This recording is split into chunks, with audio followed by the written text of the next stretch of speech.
అన్నదాత అన్నదాత మీ అన్నదాత చెమటోడ్చి ఆహారాన్నందించే రైతన్నా అనునిత్యం నీ కండదండగా నిలిచే నేస్తం ఎవరన్నా అన్నదాత అన్నదాత మీ అన్నదాత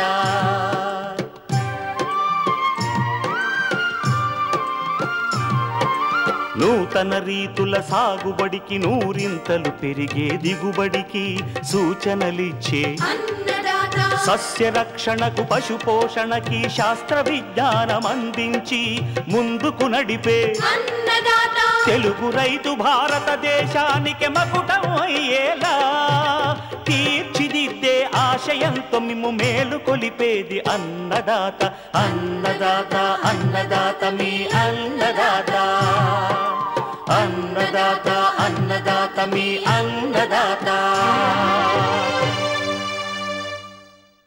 అన్నదాత ప్రేక్షకులకు నమస్కారం. ఈనాటి ముఖ్యాంశాలు: గోగులో చీడపీడలు, సమగ్ర సస్యరక్షణ, పశువులకు గొడ్డలి పెట్టుగా పరిణమించిన ప్లాస్టిక్ మరణాలకు కారణమవుతున్న హార్డ్వేర్ డిజీజ్, అధిక వర్షాలకు దెబ్బతిన్న పంటల్లో జాగ్రత్తలు.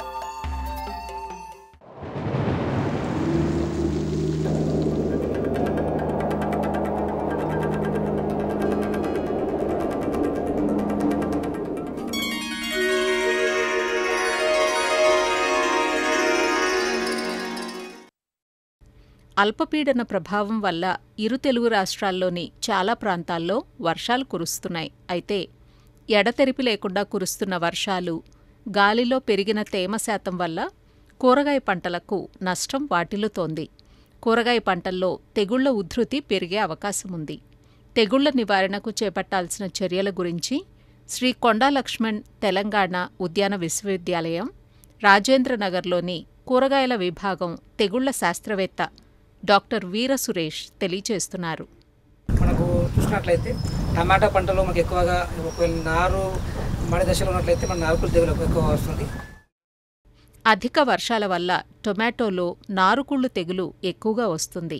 అలానే నాటిన పైరులో మొదలుకుళ్ళు తెగులు ఎక్కువగా ఆశిస్తుంది.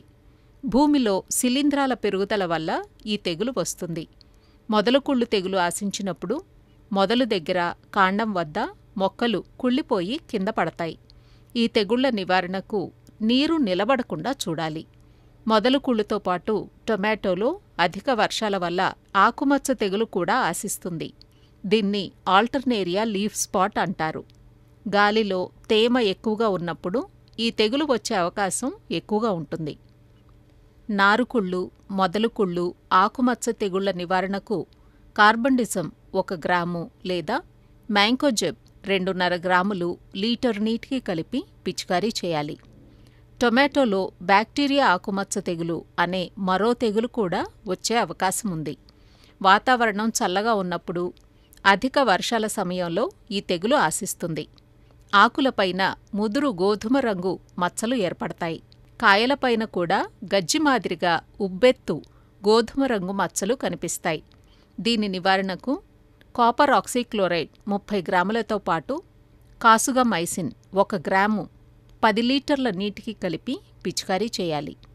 టొమాటోలో ఆకుమాడు తెగులు కూడా ఆశిస్తుంది.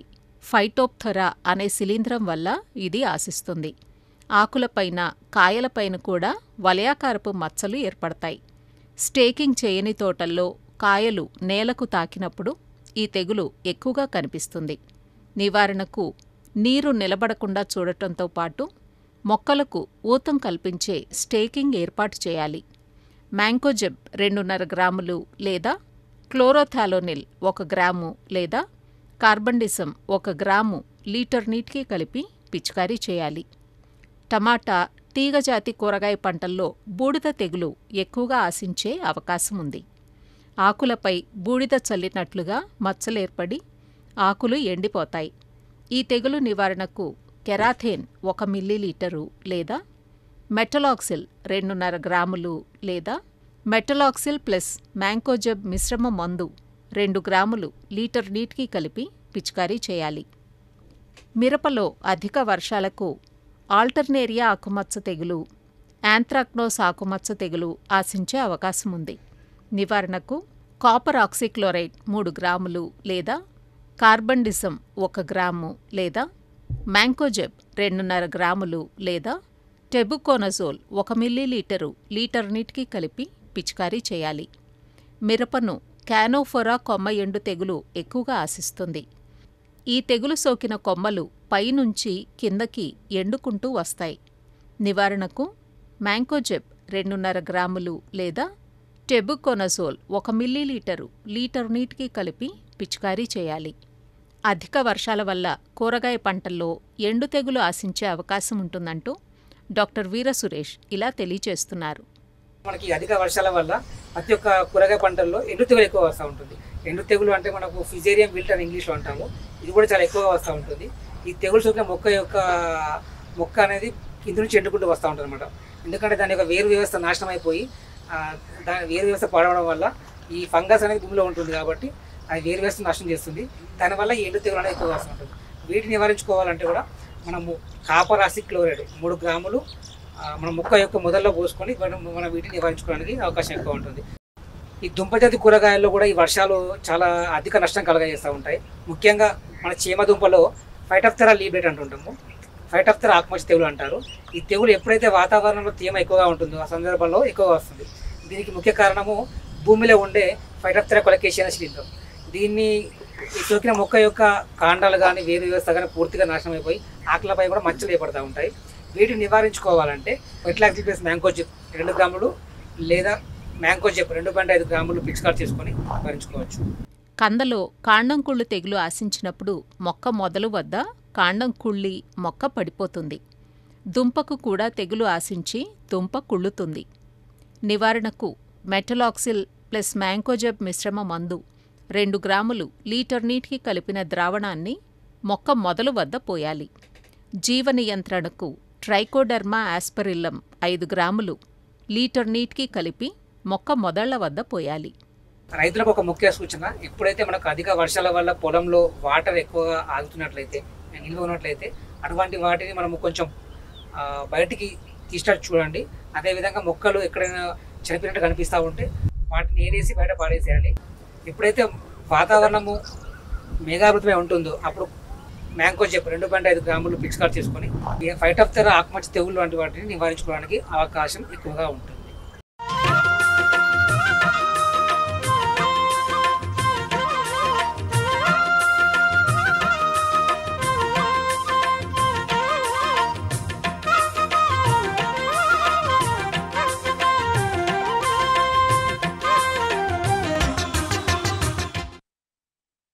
ప్లాస్టిక్ వంటి వ్యర్థాలు భూమికి హానికరంగా పరిణమించాయన్న వాస్తవం మనకు తెలిసిందే.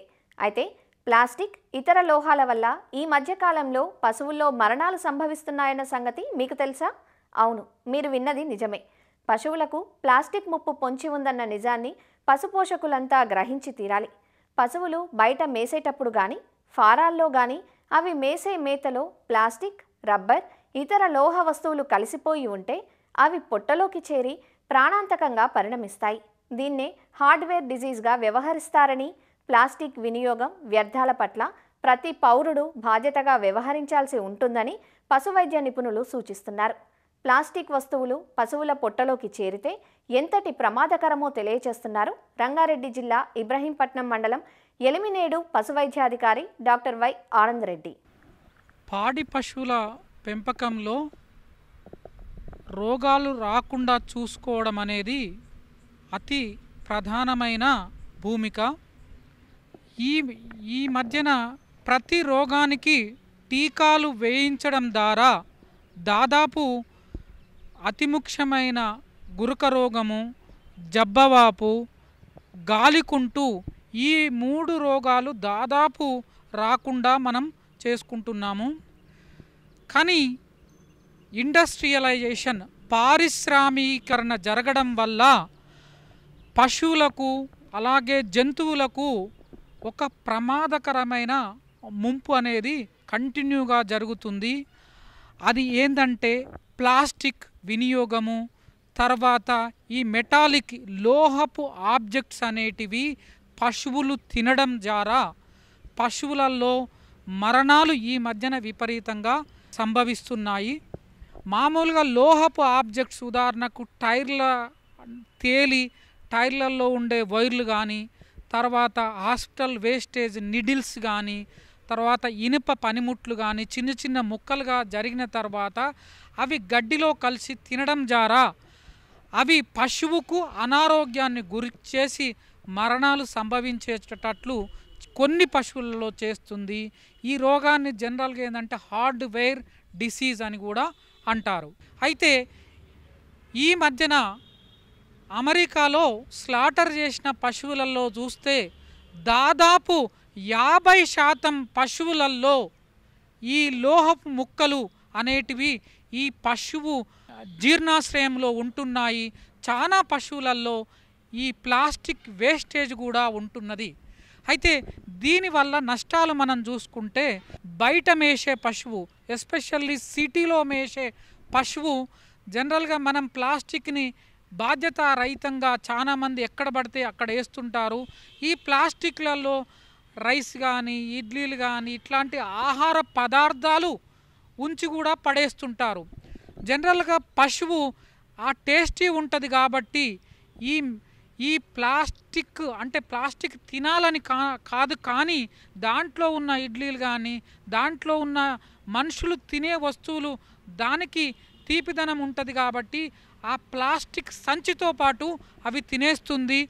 తినేయడం వల్ల ఈ ప్లాస్టిక్ మెటీరియల్ అనేది పశువు యొక్క పెద్ద పొట్టలో గ్రాడ్యువల్గా ఈరోజు 1 రేపు 2 అట్లా తినడం వల్ల గ్రాడ్యువల్గా అవి ముద్దలా కట్టి ఒక మూటలాగా పశువు జీర్ణాశ్రయంలో చేరడం జరుగుతుంది. అయితే ఇలా ఒకసారి ఈ పొట్టలో ఈ ప్లాస్టిక్ అనేది ఎక్కువగా చేరడం వల్ల పొట్ట సామర్థ్యము, గడ్డి తినే సామర్థ్యం తగ్గిపోతుంది. పొట్ట ఆల్రెడీ ప్లాస్టిక్తోనే నిండిపోతుంది కాబట్టి పశువుకు ఆకలి కూడా తక్కువ వేయడం జరుగుతుంది. తిన్న మేత కూడా సరిగ్గా జీర్ణం కాక పశువు పుర్రు కొట్టడము, లేకపోతే గట్టిగా పెండవేయడము, తర్వాత ఈ ప్లాస్టిక్ పెద్ద ప్లాస్టిక్ చాలా ఎక్కువ తిన్న తర్వాత ఈ ప్లాస్టిక్ పేగుకు అడ్డం పడడం ద్వారా ఇది కడుపు ఉబ్బరం జరుగుతుంటుంది. క్రమేపీ శక్తిహీనత లోపించి పశువు చనిపోవడం జరుగుతుంది. అయితే పశువు ఇప్పుడు ఎందుకంటే గడ్డి మైదానాలలో మనం రైల్లో వెళ్తుంటాము, ప్లాస్టిక్ పేపర్ను డస్ట్బిన్లో యూజ్ చేయకుండా బయట పడేస్తుంటాము. అలాగే బస్సులో వెళ్తుంటాము, ప్లాస్టిక్ పేపర్ను బయటికి ఇసిరేస్తుంటాము, అది గడ్డి మైదానాల్లో చేరుతుంది. పశువు గడ్డితో పాటు ఆ ప్లాస్టిక్ పేపర్ను కూడా తింటుంటుంది. ఎందుకంటే మన లెక్క బయటికి తీసి అంటే చేయితోని మనం ఏదైనా వస్తే బయటికి తీస్తాము, కానీ పశువు చేయలేదు కాబట్టి అది తీయలేదు.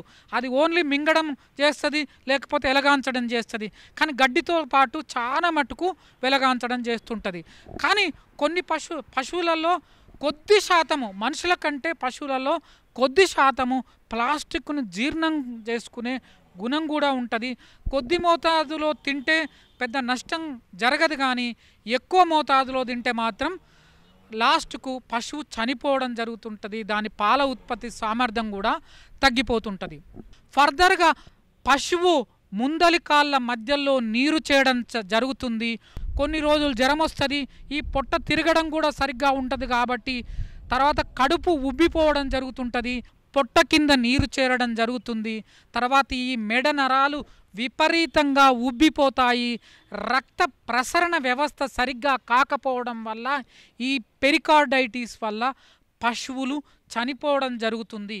ఇది ఈ మధ్యన మేము గమనించిన చాలా పశువులు ఈ కండిషన్తోనే చనిపోవడం జరుగుతుంది. కాబట్టి దీని నివారణ చేయాలంటే ప్రతి పౌరుడు ఇది ఒక సామాజిక బాధ్యతగా తీసుకొని ప్లాస్టిక్ అనేది చాలా తక్కువగా యూజ్ చేయండి. తర్వాత యూజ్ చేసిన దాన్ని సామాజిక బాధ్యతతోని మనం ప్రాపర్గా డిస్పోజ్ చేయడము, దాన్ని ప్రతిదీ అంటే మున్సిపాలిటీ వాళ్ళకు మాత్రమే పోయేటట్లు అంటే వాళ్ళ చెత్తలో కలిసేటట్లు చూడడము, బయట ఇష్టం ఉన్నట్టు పడేయడం అనేది చేయొద్దు. గ్రాస్ ల్యాండ్స్ కూడా ఈ ప్లాస్టిక్తో నిండిపోవడం వల్ల పశువులకు ఇట్లా మనం బాధాకరమైన ఒక డెత్ని మనం కలిగిస్తున్నాం అనేది మన మదిలో ఎప్పుడూ ఉండాలి. ఈవెన్ ఎక్కడ పడితే అక్కడ ఇనుప మొక్కలు ఇనుప వస్తువులు పడేసుకోకుండా చూడడం వల్ల ఇది మనకు తర్వాత మన పశు సంతతికి మన ఎన్విరాన్మెంట్కి కూడా మన ధరిత్రికి కూడా ఆరోగ్యవంతమైన వాతావరణం చేయాలంటే ప్రతి ఒక్క పౌరుడు బాధ్యతగా ప్లాస్టిక్ని కానీ ఇనుప వస్తువులను కానీ బాధ్యతగా డిస్పోజ్ చేయాలి. ప్లాస్టిక్ మేపే అంటే ఆ ఫీల్డ్లోకి రైతు సోదరులు గడ్డి మేయనీయొద్దు. తర్వాత ఉన్న ప్లాస్టిక్ జీర్ణమయ్యేట్లా పశువైద్యాధికి సలహా మేరకు డైజెస్టివ్ ట్యాబ్లెట్స్ వాడాలి.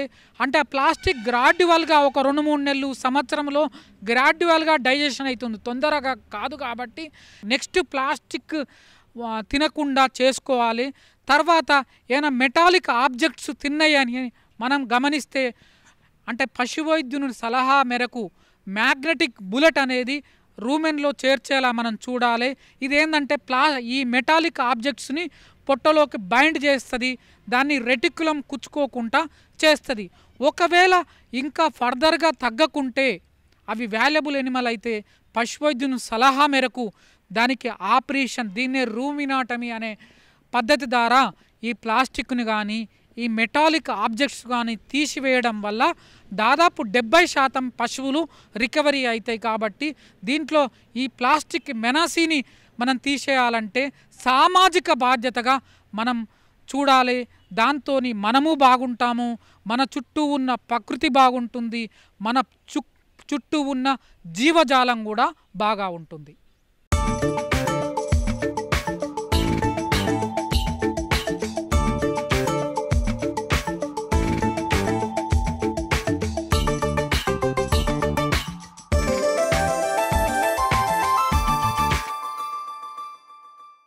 నార పంటల్లో వాణిజ్యపరంగా సాగవుతున్న పంట గోగు.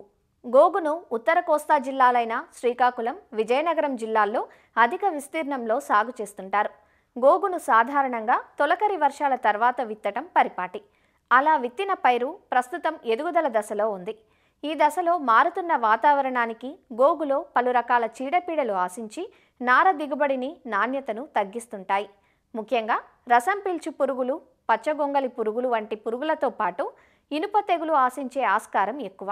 కాబట్టి చీడపీడల వ్యాప్తిని దృష్టిలో ఉంచుకొని మేలైన నార దిగుబడి కోసం గోగులో చేపట్టాల్సిన సమగ్ర సస్యరక్షణ పద్ధతులేవో ఇప్పుడు తెలుసుకుందాం. నారగోగును ఆశించే చీడపీడల్లో ముఖ్యంగా పిండినల్లి, దీపపు పురుగులు, తెల్లదోమ, పేనుబంక ప్రధానమైనవి.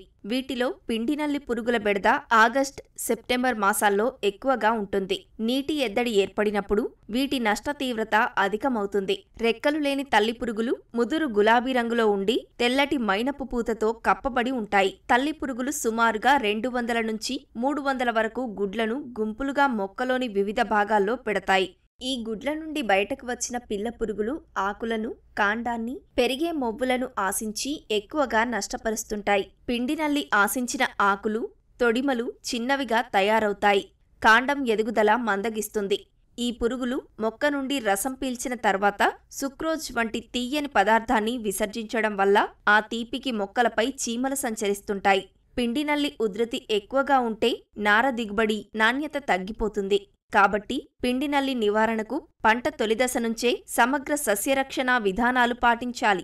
పిండినల్లి ఆశించిన మొక్కల్ని పంట నుండి సేకరించి కాల్చివేయాలి. గట్లపై ఎటువంటి కలుపు మొక్కలు లేకుండా జాగ్రత్తలు తీసుకోవాలి. పిండినల్లి ఆశించిన తొలిదశలో వేప నూనె 5 మిల్లీలీటర్లు లేదా కానుగ నూనె 5 మిల్లీలీటర్లతో పాటు 1 గ్రాము సబ్బు పొడిని లీటరు నీటికి కలిపి పిచికారీ చేయడం వల్ల చాలా వరకు పిండినల్లిని అరికట్టవచ్చు.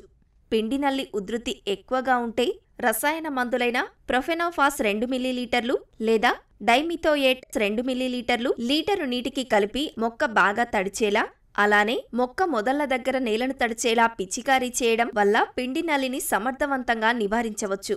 అలానే సహజ శత్రువులైనటువంటి క్రిప్టోలీమస్ బ్రోమాస్ వంటి బదనికలను పంటపై ఎప్పటికప్పుడు విడుదల చేయాలి.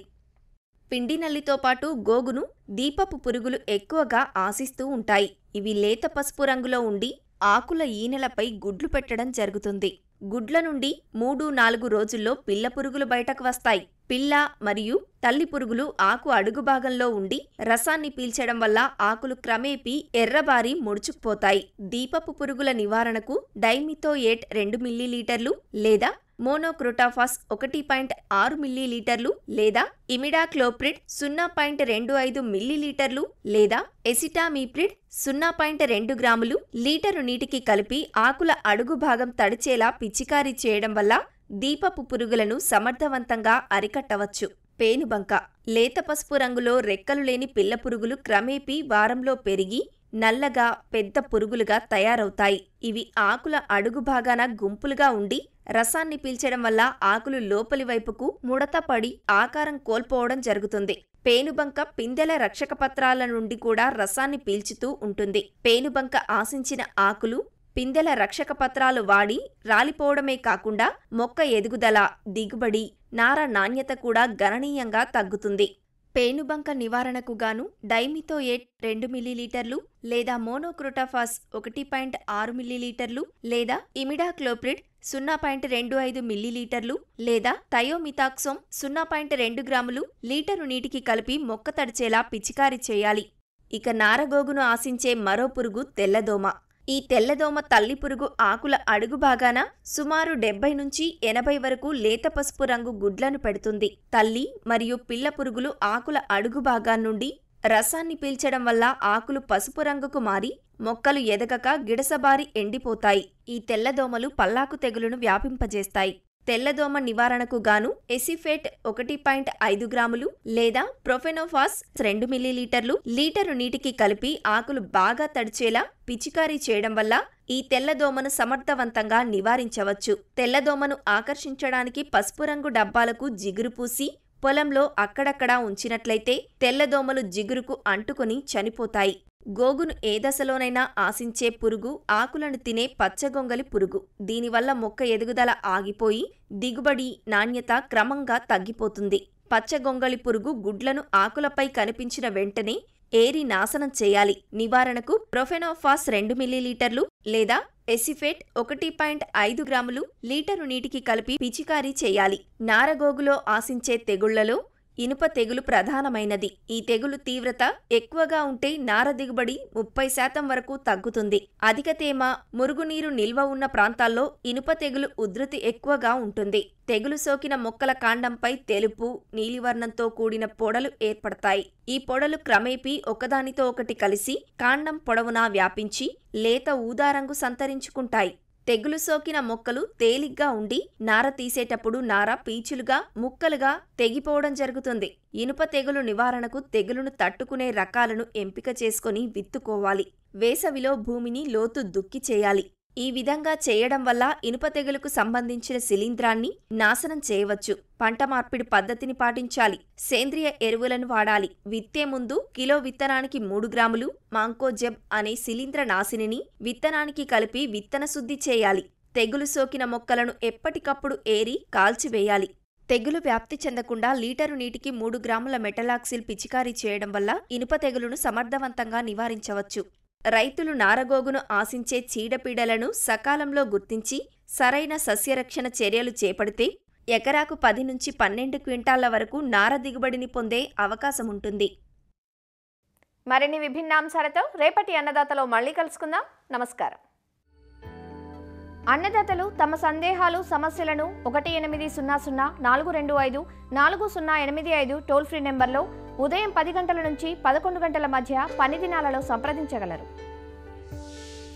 ఈ కార్యక్రమాన్ని యూట్యూబ్లో www.youtube.com/annadaata ETV లింక్ ద్వారా వీక్షించవచ్చు.